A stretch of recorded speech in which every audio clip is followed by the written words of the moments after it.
السلام علیکم ورحمۃ اللہ وبرکاتہ۔ امید کرتا ہوں کہ آپ لوگ سب خیر و عافیت سے ہوں گے۔ آج انشاءاللہ میں اس ویڈیو کے اندر کچھ بسنت پنچمی کے بارے میں بتانے آیا ہوں۔ دعا کریں کہ اللہ رب العزت صحیح کہنے کی اور ہم سب کو ان تمام باتوں پر عمل کرنے کی توفیق عطا فرمائیں۔ جو حضرات اس چینل پر سب سے پہلے آئے ہیں ان سے بھی درخواست یہ ہے کہ وہ اس چینل کو ضرور سبسکرائب کریں تاکہ نئی آنے والی ویڈیو آپ کو سب سے پہلے ملتی رہے۔ دیکھیے، جو مسلمانوں کے جو تیوہار ہوتے ہیں وہ صرف دو ہوتے ہیں، عید الفطر اور عید الاضحیٰ۔ اس کے علاوہ مسلمانوں کا کوئی تیسرا تیوہار نہیں ہوتا۔ اسی طریقے سے اگر کوئی مسلمان کوئی غیر مسلموں کے تیوہار کو منائے گا، ان کے اندر شرکت کرے گا اور ان کی ساتھ شرکت کر کر اور منائے گا، چاہے وہ کوئی سا بھی تیوہار ہو، تو اللہ کے رسول صلی اللہ علیہ وسلم کی بڑی سخت وعید آئی ہے۔ فرمایا اللہ کے رسول صلی اللہ علیہ وسلم نے کہ جو کسی بھی قوم کا طریقہ اختیار کرے گا تو کل قیامت کے دن ان کا حشر انہی لوگوں کے ساتھ کیا جائے گا۔ اگر آپ چاہتے ہو کہ ہمارا حشر نیک لوگوں کے ساتھ ہو تو نیک اعمال کریں۔ اگر آپ یہ چاہتے ہو کہ ہم برے لوگوں سے بچ جائیں تو آپ کو گناہوں سے بچنا پڑے گا، کیونکہ کل قیامت کا دن ہوگا، الگ الگ صفیں لگیں گی، نماز پڑھنے والوں کی الگ صفیں ہوں گی، سچ بولنے والوں کی الگ صفیں ہوں گی، جھوٹ بولنے والوں کی الگ صفیں ہوں گی، اور جو غیروں کے تیوہار میں شرکت کرنے والا ہوگا ان کی صفیں الگ ہوں گی۔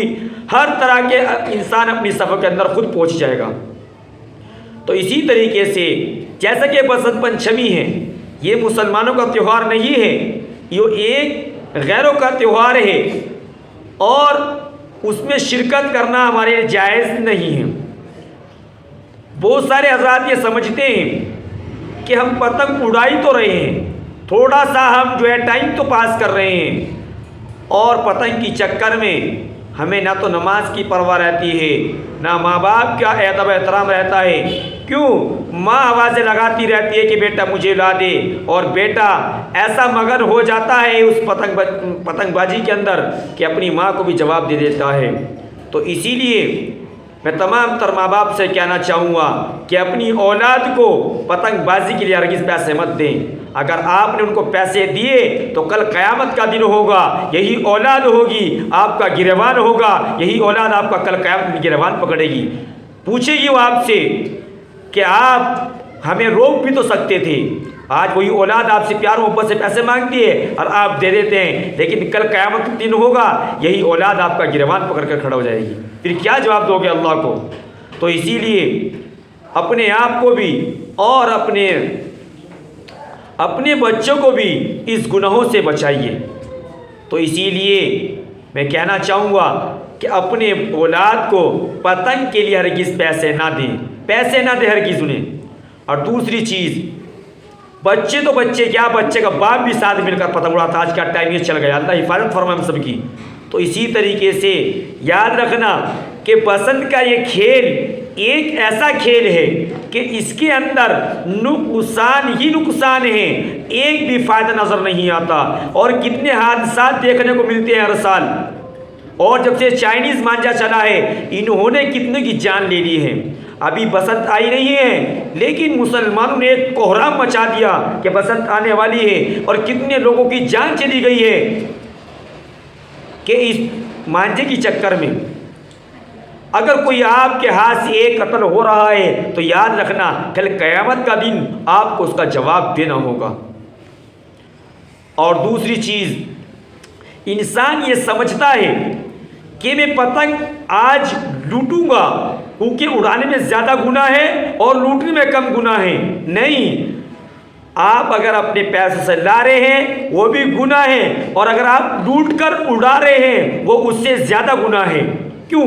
انسان سمجھتا ہے کہ آج ہم پتنگ لوٹیں گے، لیکن لوٹنا یہ سب سے بڑا گناہ ہے، کیونکہ مذہب اسلام کے اندر آتا ہے کہ اگر کسی کی کوئی چیز مل جائے، پا جائے، تو آپ کی کوشش یہ ہونی چاہیے کہ ہم اس کو مالک تک پہنچائیں، لیکن اگر 3 دن تک مالک نہ ملے تو اس کو پھر ہمیں صدقہ کرنا پڑتا ہے۔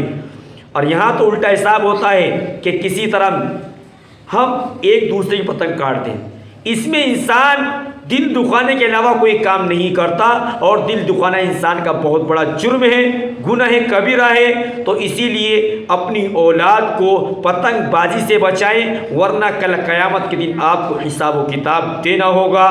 تو پتنگ کے اندر کتنے حادثات آتے ہیں کہ بہت ساروں کے کیا ہوتا ہے کہ 4 دیواری ہوتی نہیں چھت پر، اور بندہ پتنگ اڑاتا ہے اور اس کی ٹک ٹک ایک آسمان کی طرف ہوتی ہے، اور جب بندہ کھینچ مارتا ہے پیچھے سے اس کا پیر گر کے پھسل جاتا ہے، اور پھر وہ وہیں ایم ٹائم پر اس کی موت ہو جاتی ہے۔ اب آپ ایک بات دھیان رکھنا کہ انسان اللہ کی نافرمانی کرتے ہوئے اس دنیا سے رخصت ہو رہا ہے۔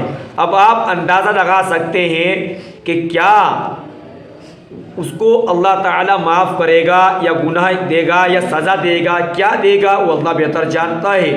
لیکن انسان کیا سمجھے گا کہ گناہ کرتے ہوئے گیا ہے، بس اللہ ہی حفاظت ہے۔ تو ایسے کام نہ کرو کہ ہماری موت اس حال میں آئے کہ ہم اللہ کی نافرمانی کریں، بلکہ ہماری موت اس طرح آئے کہ ہم اللہ کی عبادت کرتے ہوں اور کلمہ طیبہ ہماری زبان پر جاری ہو، ہماری موت اس حال میں آئے۔ ایسی موت نہ مانگو اللہ سے کہ جو اللہ کی نافرمانی کرتے ہوئے اس دنیا کو چھوڑ کر جا رہے ہو۔ دیکھو، مزہ تھوڑی دیر کے لیے رہ جائے گا۔ آپ نے پتنگ اڑائی 1 گھنٹہ 2 گھنٹے 3 گھنٹے 12 گھنٹے آپ نے پتنگ اڑا لی، لیکن مزہ تو آپ کا گیا، اور جو آپ نے جو گناہ کیا وہ آپ کا باقی رہ گیا۔ مزہ ختم ہو جائے گا، لذت ختم ہو جائے گی، لیکن گناہ آپ کا باقی رہ جائے گا۔ تو اسی لیے تمام تر میں اپنے بچوں سے اور اپنے جو بڑے بھائی ہیں جو پتنگ بازی کی تیاری میں کر رہے ہیں، بسنت پنچمی بنانے کی تیاری کر رہے ہیں، ان سے گزارش کروں گا کہ آپ یہ بسنت پنچمی کا بنانے کا کینسل کریں، اور اللہ سے جو آپ یہ گناہ کرنے جا رہے تھے اللہ سے توبہ استغفار کریں۔ اللہ تبارک و تعالی بہت بڑا غفور رحیم ہے، وہ معاف کرنے والا ہے، اور آئندہ سے عہد کریں کہ ہم بسنت پنچمی نہیں بنائیں گے، اور بسنت پنچمی جیسا ہم کھیل بھی نہیں کھیلیں گے، کیونکہ یہ بسنت پنچمی ہمارا تہوار نہیں ہے، یہ غیروں کا تہوار ہے، اور ہم اس کے اندر شرکت نہیں کریں گے، چاہے کچھ بھی ہو جائے۔ اگر آپ کے پاس مال زیادہ آ رہا ہے، آپ کو پیسے جیب میں بھاری لگ رہے ہیں کہ اسے پتنگ لانے میں ہم اسے خرچ کریں گے، تو آپ کسی غریب کو اپنے نام کا صدقہ دے دو، تاکہ اس کے گھر میں چولہا جلے اور اس کے دل سے دعائیں نکلے، وہ آپ کو دعائیں دے گا، تو آپ کے گھروں کے اندر برکتیں آئیں گی، رحمتیں آئیں گی، اللہ بھی خوش ہوگا، اللہ کے رسول صلی اللہ علیہ وسلم بھی خوش ہوں گے۔ تو اسی لیے اگر آپ کے پاس مال زیادہ ہے تو اس مال کو آپ صدقہ کر دیں تو زیادہ بہتر ہے، لیکن یہ حرام کام کے اندر آپ ہرگز پیسوں کا استعمال نہ کریں، ورنہ کل قیامت کا دن یہی اعمال ہمارے ساتھ دیں گے۔ ہم سوچ رہے ہوں گے کہ ہماری ماں یا ہمارا باپ، ہمارا بھائی، ہماری بہن ہمارا کل قیامت میں ساتھ دیں گے، نہیں، آپ دنیا کے اندر ہی دیکھ لو کہ کوئی کسی کا نہیں ہے، تو آخرت میں کوئی کسی کا کیا ہوگا، وہاں ایک ایک نیکی کو ترسا جائے گا۔ آج ہم گناہوں کے اندر زندگی گزار رہے ہیں، اللہ کا ڈر ہمارے دل کے اندر نہیں ہے۔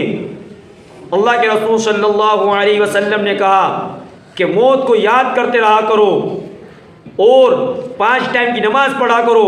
آج نیک اعمال بہت کم کر رہے ہیں، اور اگر ہم کر بھی رہے ہیں تو اس کے اندر دکھلاوا دنیا بھر کا آ گیا ہے۔ یاد رکھنا، کوئی بھی نیک اعمال ہو، نیک عمل ہو، چاہے وہ چھوٹا ہو یا بڑا ہو، اگر اس کے اندر اخلاص ہوگا، اللہ کی رضا ہوگی تو قابل مقبول ہوگا، اللہ کی بارگاہ میں قبول کیا جائے گا۔ لیکن اگر اس کے اندر ذرہ برابر بھی دکھلاوا ہوگا، ریاکاری ہوگی، تو آپ کتنے ہی بڑے سے بڑا نیکی کا کام کر لینا، وہ آپ کا الٹا اور وبال بن جائے گا۔ تو اسی لیے ان گناہوں سے اپنے آپ کو بچائیے، اپنی اولاد کو بچائیے، تاکہ کل قیامت کے دن ہم سے حساب و کتاب نہ ہو۔ اس بارے میں کہیں ایسا نہ ہو کہ ہم بچے کی محبت رکھ کر اور ہم ان بچوں کو پیسے دے دیں، ارے ہی بچے کل قیامت کے دن ہمارے دشمن بن کر کھڑے ہو جائیں گے۔ اور واقعتاً اگر آپ ان کو گناہ کے کرنے کے پیسے دے رہے ہیں تو آپ ان سے محبت نہیں کر رہے ہو، آپ ان سے دشمنی کر رہے ہو۔ کیوں؟ کیونکہ آپ کا فرض بنتا تھا کہ میں اپنے آپ کو اور اپنے اہل و عیال کو جہنم کی آگ سے بچا سکوں۔ ماں باپ اصلی وہی ہیں کہ جو اپنے بچوں کو اور اپنے آپ کو، اپنے اہل و عیال کو جہنم کی آگ سے بچا سکیں۔ امید ہے کہ آپ کو تمام تر باتیں سمجھ میں آ گئی ہوں گی۔ تو ملتے ہیں نیکسٹ ویڈیو، جب تک کہ آپ مجھے اجازت دیں۔ السلام علیکم ورحمۃ اللہ وبرکاتہ۔